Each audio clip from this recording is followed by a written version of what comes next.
नोंथांमोना थाम्बनेलखौ नायनानै हमनो हाबाय जानांगौ 1 डिसेम्बर खालारनिफ्राय 2019 मायथाइनि 1 डिसेम्बर खालारनिफ्राय नोंथांनि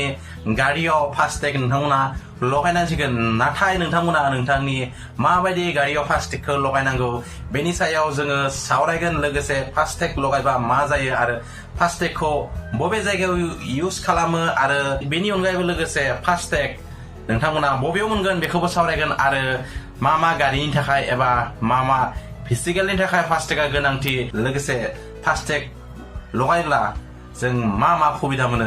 गासैखौबो सावरायगोन अबा बांद्राय गोबाव खालामालासे जोङो भिडिअखौ जागायजेनसै लोगोसे जागायजेननायनि सिगाङावनो जुदि नोंथांमोना भिडिअखौ मोजां मोनोबा लाइक खालाम शेयार खालाम आरो जुदि आंनि चेनेलाव गोदान फैदोंबा चेनेलखौ साबस्क्राइब खालामनानै होबानो जाबाय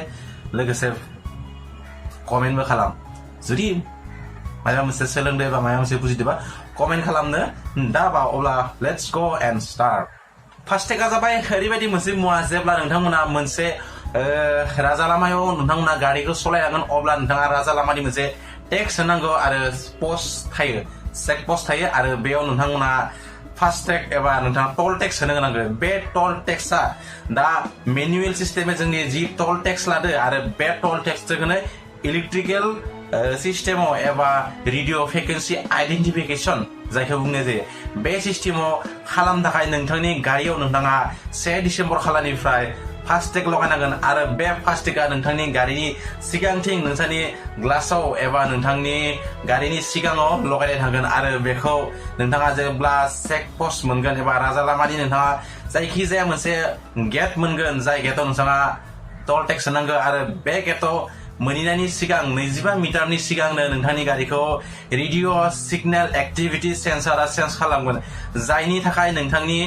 बे फास्टेगनिफ्राय नोंथांनि फैसाया दानाय थांगोन बेनि थाखाय नोंथाङा नोंथां गावनि फास्टेगनि जिथुबा QRL आइडि बेयाव स्केन जागोन लोगोसे नोंथांनि फास्टेगखौ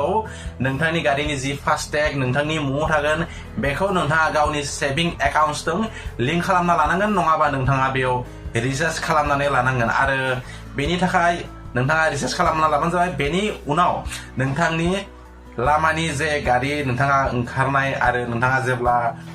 जेब्ला टल टेक्सनि जायगायाव नोंथाङा गारिखौ लाखिनानै गोबां गारि लाइन जाम जायो आरो बेफोर थासारिया जेन जाया बेनि थाखाय बे रेडिअ फ्रिक्वेन्सि आइडेन्टिफिकेशन सेन्सार सिस्टेमखौ बानायनाय जादों 1 डिसेम्बर खालारनिफ्राय गोनांथि लगायना नाथाय आसामावथ' टल टेक्स गेट बोरोबो गैया टल टेक्सनि गेट दासान्दि गैथ'आ जि रहायाव दङमोन बेबो दासान्दि बन्द नाथाय आसामनि थाखाय नांगौना नाङा आसाम नंगौ आसामनि थाखायबो नांगौ 1 डिसेम्बर खालारनि उनाव नोंथाङा जुदि टल टेक्सनि एप्लाइ एबा नोंथाङा जे फास्टेगनि एप्लाइखौ खालामगोन बेनि थाखाय बांद्राय चार्ज लागोन नोंथाङा जुदि 1 डिसेम्बरनि उनाव खालामो नाथाय नोंथाङा 1 डिसेम्बरनि सिगां जुदि खालामोबा नोंथाङा जायखिजाया गभर्नमेन्ट अफिस एबा नन गभर्नमेन्ट अफिसाव होगासिनो दं दा नोंथांमोना बेखौ एप्लाइ खालामनो हागोन नोंथाङा अनलाइनबो खाथिनि बेंकफोरावबो नोंथाङा खौरां लाबा नोंथांमोना मोनगोन लोगोसे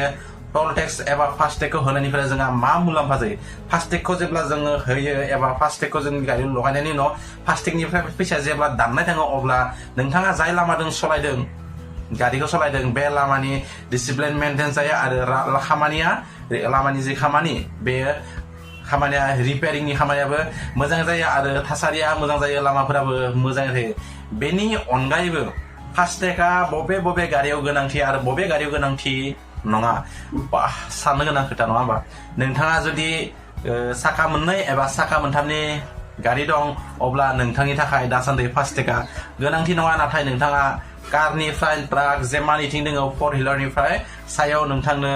फास्टेगआ गोनांथि बेजों लोगोसे नोंथांनि गारि नायनानैबो नोंथांनि फास्टेगनि फिस एबा